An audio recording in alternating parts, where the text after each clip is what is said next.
Well guys, इस week में कल्याण jewellers India limited का आईपीओ लॉन्च होने जा रहा है एंड ये जो इशू है 16 मार्च को ओपन होगा एंड 18 मार्च को क्लोज होगा।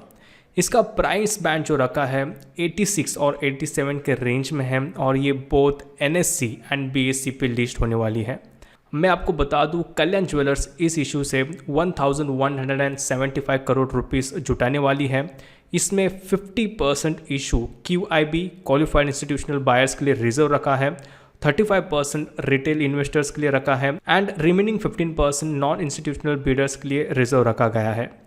क्या आपको इस आईपीओ में सब्सक्राइब करना चाहिए? इसके लिए पहले कंपनी का ओवरव्यू देख लेते हैं एंड उसके बाद इसके फाइनेंशियल्स देखेंगे, जिससे हमें आइडिया आएगा कि इस आईपीओ में सब्सक्राइब करना है या नहीं। तो आइए हम लोग स्टार्ट कर देते हैं। कल्याण ज्वेलर्स ये एक इंडिया की one of the largest jewellery company है। कल्याण ज्वेलर्स गोल्ड को डिज़ाइन, मैन्युफैक्चर एंड उसको सेल करती है। इनके रेवेन्यू को ब्रेक डाउन करेंगे तो हमें इससे ये पता चलता है, गोल्ड से ऑलमोस्ट 75% रेवेन्यू आता है एंड स्टडड से 23.36% रेवेन्यू आता है।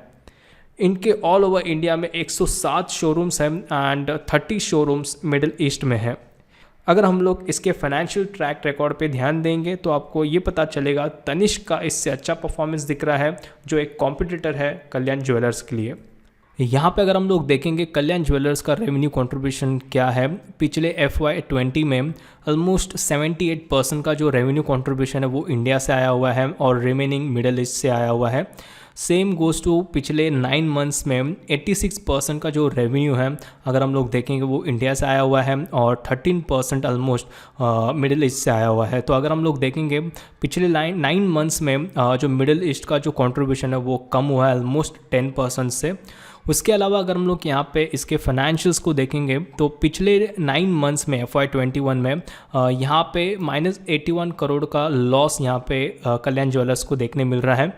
उसके अलावा अगर हम लोग यहाँ पे देखेंगे FY20 में 145 करोड़ का प्रॉफिट जनरेट किया हुआ है कंपनी ने। उसके अलावा FY18 में 104 करोड़ का और FY19 में एक डीप हमें देखने मिला है। इसका रीज़न फ्लड्स के वजह से बोला जा रहा है और अभी फ़िलहाल जो लॉस हुआ है ये किसका मेन रीज़न है, कोविड।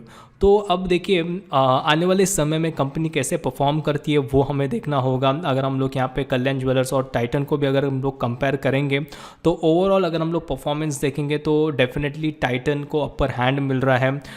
इनके नंबर ऑफ़ स्टोर्स भी काफ़ी ज़्यादा है, एम्प्लॉयज़ भी ज़्यादा है, तो overall performance wise and presence wise Titan का ज़्यादा। तो क्या पेंडेमिक के टाइम पर हुए धंधे में मंदी के वजह से ही कंपनी 1175 करोड़ उठाने के लिए आईपीओ ला रही है? अगर ऐसा भी हुआ तो भी वो कोई बड़ा प्रॉब्लम नहीं है, क्योंकि आईपीओ लाने के बाद कंपनी के फाइनेंशियल्स पब्लिक डोमेन में आएगी और बेटर ऑपरेशंस होने के चांसेस भी होंगे।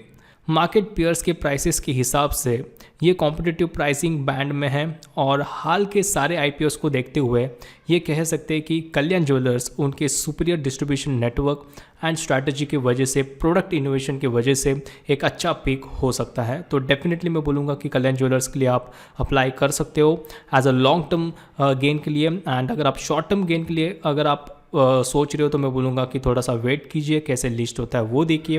वेल गाइस, अगर आप फर्स्ट टाइम अप्लाई कर रहे हो आईपीओ के लिए तो आपको डीमैट अकाउंट की ज़रूरत होती है, तो आप ज़ेरोधा, एंजल ब्रोकिंग या फिर आप स्टॉक्स के साथ अकाउंट ओपन कर सकते हो। उसका लिंक मैंने नीचे डिस्क्रिप्शन बॉक्स में दिया हुआ है। So guys, thank you and have a nice day.